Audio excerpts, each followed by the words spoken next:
Gear selection can always be a bit of a tricky business, but here are some things to look out for your shaman in 1st edition Pathfinder.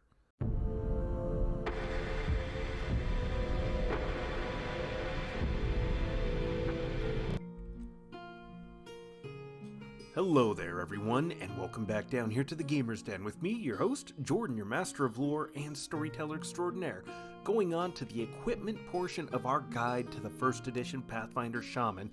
This has been an incredible ride going over everything. I mean, there's lots of options out there, and given just how flexible the shaman really can be, I mean, you can flex them into being a close range combatant, purely ranged, purely a spellcaster, or just a mix of all of the above, depending on what you're able to do as far as allocating your stats and everything that you come across, and your feat selection as well will do so much to inform this. But since we're going with a focus on just being really leaning into spellcasting, most of our gear is going to reflect that. So just bear in mind that this is not the most comprehensive list of gear possible out there for every single build. Some areas are going to have a much stronger emphasis, and I should also point out that this isn't so much a must-have. I mean, a lot of these items can be must-haves, but they also fall very much into the category of grab it if you come across it. If this is any kind of treasure or loot that comes up, or should you somehow be so lucky as to have an opportunity to buy any of these pieces of equipment and you have the coin to do it, you should jump on that chance immediately. Also, this portion can be incredibly useful for those of you who are DMing, who are doing all the storytelling. These can be incredible loot ideas for you to sneak into different piles of treasure for your players. But with all that said, if you're new here to the channel, go on down there, hit the subscribe button, and become a regular member here at the Gamer's Den. Or if you've already gone on ahead and listed yourself on just such an incredible roster of absolutely legendary heroes, then go on down to hit the like button and share the video far and wide. Now, we'll actually start talking about your equipment, and to start things off, we have your weaponry. First, for melee, we have the Longspear. Does 1d8 damage plus strength and a half. So if you were to have an 18 strength, that's normally a +4 bonus. This gets to add half of that on top of it for a total of +6. Now, we don't have a great strength, so this isn't really what we're going to be leaning into. However, at early levels, especially since your hexes are going to require you to be within a certain amount of range, a closer range to your targets, you're going to want to have something on hand that you can make use of. And a reach weapon that you can brace is going to work out pretty well for that. And to top it off, that you also have a crit range of 20, but you get ×3 on the damage multiplier, and being able to brace against charging opponents will make this very helpful. However, if you're out of spells or hexes, or the targets are just getting very far away, you're probably going to want to lean more on your heavy crossbow. This will deal 1d10 points of damage, have a critical threat range of 19 to 20 ×2 damage on a crit, with a 120-foot range increment.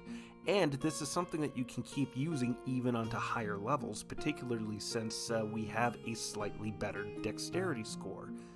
The Cyclonic enhancement, which counts as a +2 enhancement bonus, prevents attacks from being affected by wind, liquid, or gaseous effects. So remember the Winds of Vengeance spell at 9th level? This would help you bypass that. This would help bypass that deflection because it wraps the projectile in a pocket of air that helps to cancel out those effects. Then we also have the Seeking enhancement, which is another +1 bonus. This lets you negate mischances, such as from concealment. So because you don't have the highest attack bonus and you don't have very many attacks, being able to negate these mischances is going to be handy, because nothing's going to feel worse than actually rolling and successfully hitting your target just to have that mischance mess with it all and muck it up and cause the arrow or the bolt to just rattle uselessly off to the side. So definitely worth grabbing. But other than that, there's a lot of situational things that might come up. You might want to pick up a Bane enhancement, especially if you're coming up against an enemy type that is pretty frequent. Some pretty common ones would be humanoids, specifically humans, are probably going to be a reliable one in a lot of campaigns, but just kind of check with your DM a little bit. I know for myself, I'm willing to give players a little bit of advice, not enough to give the game away, but this kind of creature is going to be a very common thing to have happen, so getting that kind of a bonus thrown on might not be a bad idea. However, just bear in mind, as a spellcaster, your gear is going to be expensive, so you may want to focus those funds elsewhere. But moving on from that, for your armor, you're going to want to pick up a breastplate. You may start off with something lighter earlier on, but because you're proficient with medium armor, and that armor's not going to interfere with your spellcasting because you're a divine spellcaster, getting a breastplate is going to be pretty ideal. This is going to run you 200 gold pieces at base. It'll give you +6 to your armor class, allow a maximum of +3 for your dexterity modifier, and a -4 armor class penalty to skill checks like climb or swim. This is also going to reduce your movement speed down to 20 feet, but it's worth it. Now, for enhancements, you might want to look at things like energy resistance, which are not going to cost an enhancement bonus for you, but will run 18,000 gold pieces. And you can choose cold, fire, electricity, sonic, or acid damage. The armor will absorb 10 points of damage of every attack of that energy type. Really, really handy, because as a divine spellcaster, you're not doing bad for hit points, but mitigating damage is still damage saved against, so absolutely great to have. Following on with that line of thinking is determination. Super expensive at 30,000 gold pieces, but once a day at 0 hit points, if you get reduced down that low, this will automatically cast a Breath of Life spell on the wearer, namely you. So why this costs 30,000 instead of an enhancement bonus, I don't know, but absolutely worth it to have in a pinch. You're not planning on going down, but for those instances where you do, this will get you back up on your feet and back to casting spells. Also, definitely look at getting one made out of mithril. It'll help a great deal. It does bump up the cost, but it reduces the armor class penalty. Absolutely worthwhile to have. Then, also to consider would be a buckler. This is going to only give you a +1 bonus to your armor class, and inflict a -1 armor class armor check penalty on skills like climb and swim, but you're still going to be able to use that hand holding the buckler for other things, such as using a Longspear, using your crossbow, or any other things that you might be having to do. Some other things to look at, other enhancements which can go very well on your armor, would be things like martyring. Another 18,000 gold piece cost. Once a day as an immediate action when hit with a crit, trigger mass cure light wounds 1d8 +9 for 9 allies within 30 feet. This counts for yourself as well. So again, another little bit of healing there that's just automatically done, so it doesn't burn the action economy and can help keep you and your friends in the fight for a significant more amount of time. Then also look at fortification, either medium or heavy.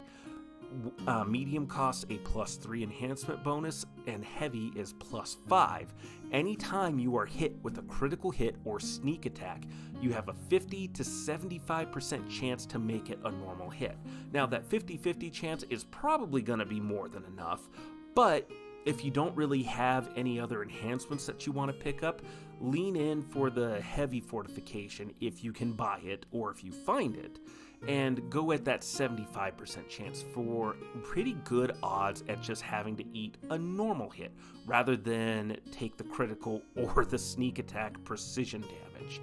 Absolutely worth its weight in gold there. Other enhancements just kind of depend a little bit on the campaign and what you're going up against, as we mentioned before. Now, we move on to your other general equipment. A lot of these are going to be things that are absolutely worthwhile for you, like Pearls of Power. Now, these can run anywhere between 1,000 to an incredible 80,000 gold piece cost. And once a day, you can use a pearl to recall one prepared spell of appropriate level up to 9th level, or 2 spells of different levels, 6th or lower in the case of pearls that allow you to recall 2 spells. So that really will extend your combat ability, your utility, much, much further. Now, the 80,000 gold piece costing Pearls of Power, you're not likely to be able to buy those. And very few casters worth their salt would be willing to part with these, even for that much gold. But if you find them, definitely hang on to them. Also, take a look at the Dusty Rose Prism, the cracked version in particular. It's only going to cost you 500 gold pieces, and it provides a +1 competence bonus to your initiative, and any spellcaster that can go faster in the turn order is going to have a serious advantage, especially when you can pull out something like the Rod of Giant Summoning. This will run anywhere from 3,000 to 24,500 gold pieces, and 3 times a day, summoned creatures gain the Giant Creature template. Lesser affects 3rd level and lower summon spells. Standard is 6th and lower, while greater is 9th level and lower. So again, the higher cost items, you're probably not going to be buying those, although this is much more likely than a Pearl of Power running you 80 grand. But still, you can see where this is going to be very handy. A buff to your summons is going to just be massive, huge even, depending on the creatures you summon. Now, we move on from there to a couple of items that are just a staple for any adventuring class, like the Cloak of Resistance. These will run anywhere from 1,000 to 25,000 gold pieces, and will give a +1 to +5 resistance bonus to all of your saves. Absolutely wonderful, absolutely worth it. And then we have Rings of Protection. These can cost anywhere from 2,000 to 50,000 gold pieces, and will provide a +1 to +5 deflection bonus to your armor class. Absolutely great to have a good boost there, especially since, as we noted earlier, because of your hexes, you're gonna need to be a little bit closer into the fight, especially at earlier levels. But if another class, another player needs to pick it up, you can probably go with a lesser version if there's one available, trade back and forth amongst your party, but that depends on the situation you and your party are in. The next item, though, is definitely one that is more likely to be loot rather than something crafted, but again, pick it up either way. It's the Dazing Spell Rod. Cast 3 spells a day as if using the Dazing Spell feat, dazing the target if they fail to save. This will make any of your blasting spells, any of your evocations, much, much better. Being able to throw on a status effect on top of whatever your opponents are doing without really having to mess with the spell level overall is going to be great. Dazing Spell Rod is going to be a must for pretty much any spellcaster. Next, we have the Headband of Inspired Wisdom, running you anywhere from 4,000, 16,000, or an incredible 36,000 gold pieces. This will give you a +2, +4, or +6 bonus to your wisdom. Absolutely great. This is your primary spellcasting stat. You want this. You have to fight for this. The only time that should be an issue whether or not you get to have this is if there's another spellcaster that also uses wisdom. Otherwise, it should go to you. Next, we have a Wand of Cure Light Wounds, a comparatively paltry 750 gold pieces. This typically provides 50 charges of healing at 1d8 +1, usable after any fight. You're not going to really want to use this during most fights, but it's there in a pinch if you need it. Then we have the Handy Haversack, costing 2,000 gold pieces. No adventurer should be without this. It is a staple for a reason.